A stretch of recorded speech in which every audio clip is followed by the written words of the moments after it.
opinions and your phrases, but now is not the time, I don't think. But we will hear you, we will listen, and we will try our best to respond. Not right now, you're right. I think that we need a dialogue and I'm all for it. It's okay. But I think that now is not the time. I'd ask you to respect me and I will respect you.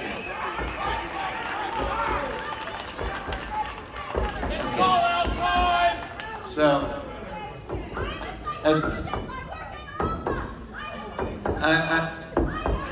okay, we've tried to include as many. Okay. We've tried to be as inclusive as we could be. I believe in dialogue, but I don't. Okay, I don't know. I can't respond in this kind of way. I can't even hear what you're saying.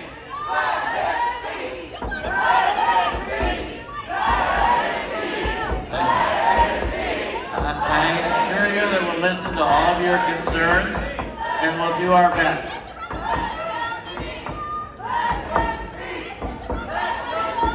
I do think it's a big community, and I think that there's going to be a lot of challenges going ahead. And I think one of the more important ways that we can go ahead, I would ask you to let me speak. How about this? If I give you 1 minute to say what you want to say, then let me speak. Would you like to do that? Come on up. Come on up.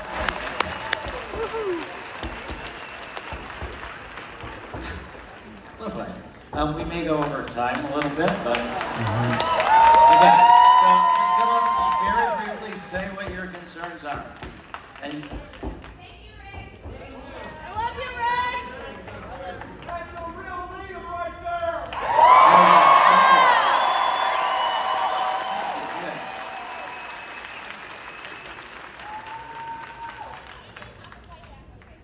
Good. Okay. Go right ahead. Go right ahead. It's called consent. You talk about it in training. Listen, there are a lot of people who have been harmed by this movement, and I understand you all want to hear what Rick has to say, but we have been marginalized and kept out. I am using my light-skinned privileges, woman over there who wants to question my indigeneity, okay? Your indigeneity isn't just your DNA and your brown skin, it's also being witnessed in community. So please sit down and be quiet. You don't know what a revolution is. Rick, I have asked you many times in training, where are the indigenous people of these lands, the elders? I put together a panel that you guys did not respond to, and I had to fight, the community had to fight to get people here. You weren't there. We had Navajo elders, peyote garden gatekeepers of white people coming to take it. Because yeah, we do need to gatekeep. We need to protect our medicines. Because mescaline gives access to peyote. So Rick, where are you with us? Because I see a lot of indigenous folks. I do. And I'm not disrespecting them. But you're tokenizing them.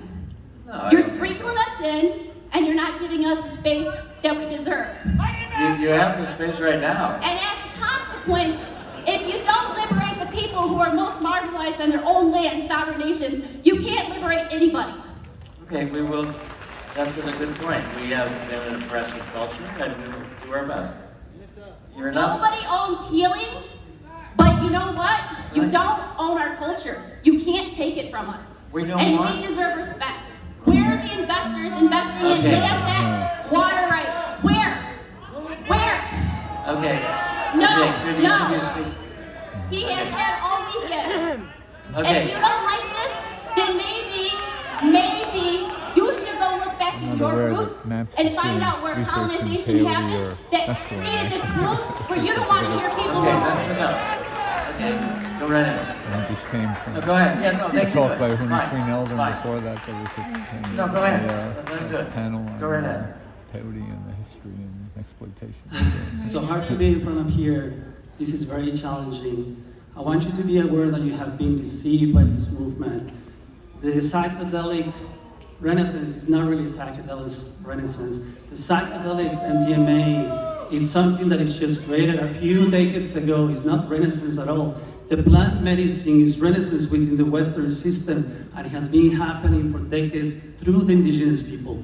We open our medicines for you to heal, not to take, not to extract. So this movement is not a renaissance. It's been happening already for a long time, and it's being appropriated. Our renaissance, bringing the medicines for you to heal.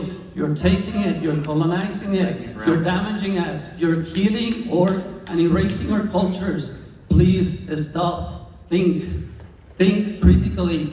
This is not okay. You've been deceived, and you're gonna continue being deceived. The same happened to tobacco, now causes cancer. The same happened to opioids, now causes addiction. The same happened to coca, now cocaine causes a lot of harm. Please look at the cycle of colonization and how this continues to happen. In 20, 30 decades from now, you're gonna see the medicine harming you because they're living beings and they don't like to be abused. They're gonna come back for you and harm you. We're here because we love you. We're here because we don't want you to harm yourselves.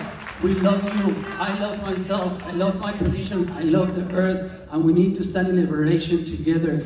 This is not a collective liberation movement. This is a capitalization. And you're stepping on our lands.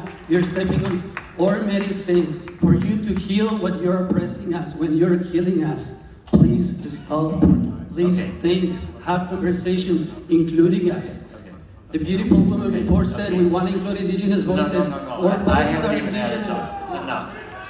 Okay. The people that need healing the most is the Black PAC community. We can't afford it. We are the ones that need to be in the front line of getting this healing. Why are we not getting this healing? Yes, thank you for the scholarship. I appreciate you, babe. I do. But we're the ones that need the healing. I come from the hood. People in the hood don't get the healing they need. They can't afford even in the 10 days. We're the ones that Okay. All right. No. Let her say. Yeah. Let her say something. All right. Sorry. It's bad. Okay.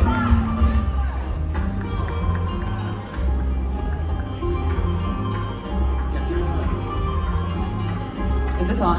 Okay. The last thing that we want to say is we don't necessarily need to stop the entire movement. We need to shift the focus. We need to let the indigenous lead.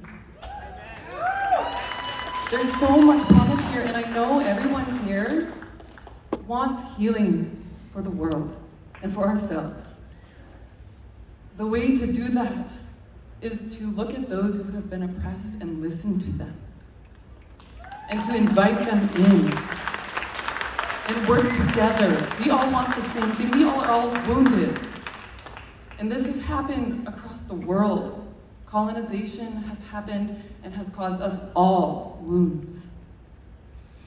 The way to change it is to not colonize plant medicines as well. We can do it with respect and with reciprocity. We can. And the way to start is to, yes, use all of the energy that we all have felt here. We feel so much promise. What we can do is to use that to work together and to listen to the indigenous elders.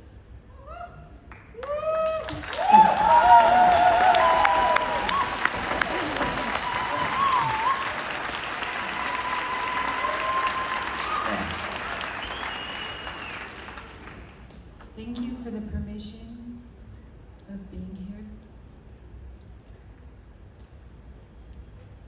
In the name of all of our ancestors, may we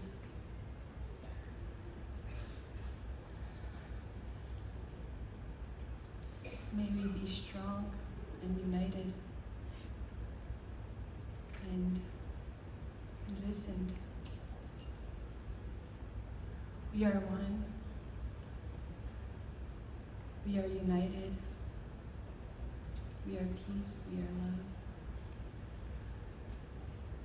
We will overcome the challenges as they did. Thank you.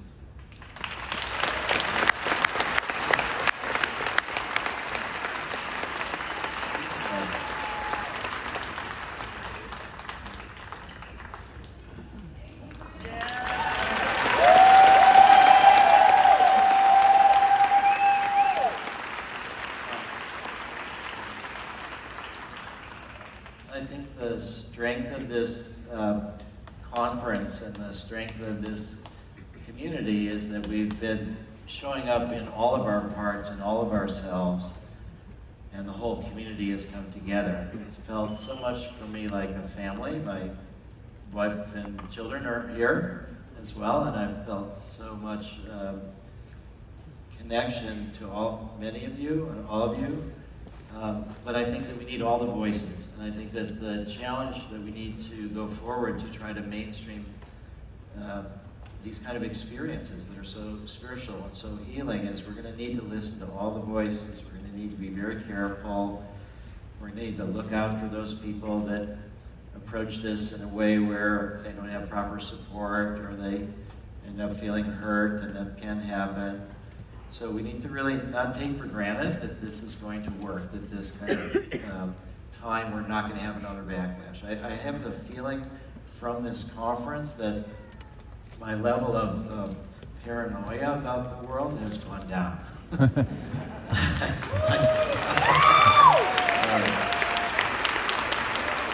feel much more hopeful, and I do think that we need to listen to all the voices, and there's risks and benefits and all of that. And so I really appreciate the time and for what we just heard. I want to say the arc of the conferences have been, of course this is 4 times bigger than the last one, but at each conference I've done less and less work. So what I'd like to do is just acknowledge the incredible work that Momentum has done, the MAP staff, Kevin, and so many of other staff have put this together. This was tremendously, plus I don't know of any landmines that we've stepped on or any kind of problem. So I just want to, if everybody who's like going to volunteer or who's been on staff, if you can come out, and we just would like to acknowledge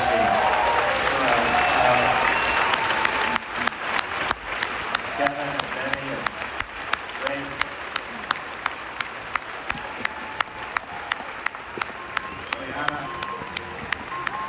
Yeah. You'll see how much of the teamwork project this is. Please come around.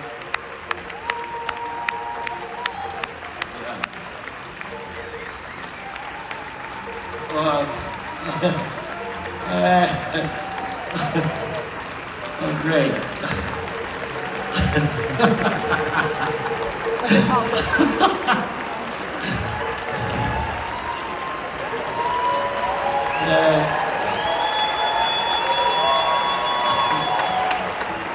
Wow. Wow.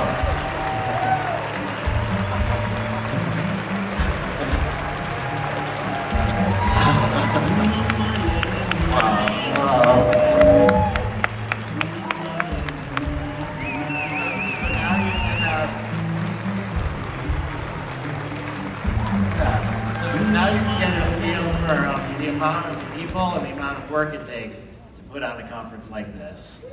I just want to applaud all of you. It's just amazing. And so you can see that it's really a group effort. I do want to say, while you're all up here, just a moment about our goal was really to bring the whole community together. And it exceeded our expectations. So many more people came to contribute to make this conference a success. But what I really thought was incredible was the government people, the military people, the police. We met with the Denver police, federal officials, therapists, underground therapists, the whole community, the kind of deep space Burning Man, the artists. That's what it takes, I think, for us to really go forward. We're much, much stronger together. And it's only when teams work together like this that we can produce something magnificent. I do want to say that while we did have a goal of breaking even, we didn't quite manage to do that. So if any of you are motivated to help with the matching grant that we have, I'll say that. But the other thing I just want to talk about Norma for a second. So that actually Norma and Howard, Bob Cisco, some of the others, Dana Beal, that were there with Ibogaine, they were there before I was there with MDMA. So those are the real pioneers for the idea of going through the FDA.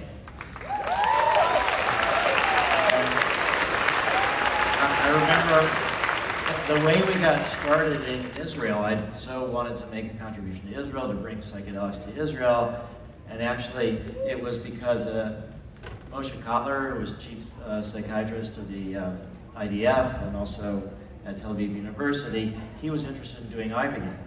And so I was introduced to him because he had already been approached by the ibogaine people to do research in Israel with the ibogaine. It hasn't really started yet, but then I learned about clinical research, I learned about monitoring. Okay, very fast. I'm just trying to say that Norma was there, but there was one critical thing that was both NDA International, their vehicle for developing ibogaine into a medicine, was started in 1986, and so was MAPS. And there was one critical difference, which was that MAPS was started as a nonprofit, they were started as a for-profit. And as we heard some of the concerns about commercialization, commodification, as it turned out, in the early stages of the ibogaine effort, a bunch of people started suing each other over intellectual property. And that kind of slowed the whole thing down until the patents have expired.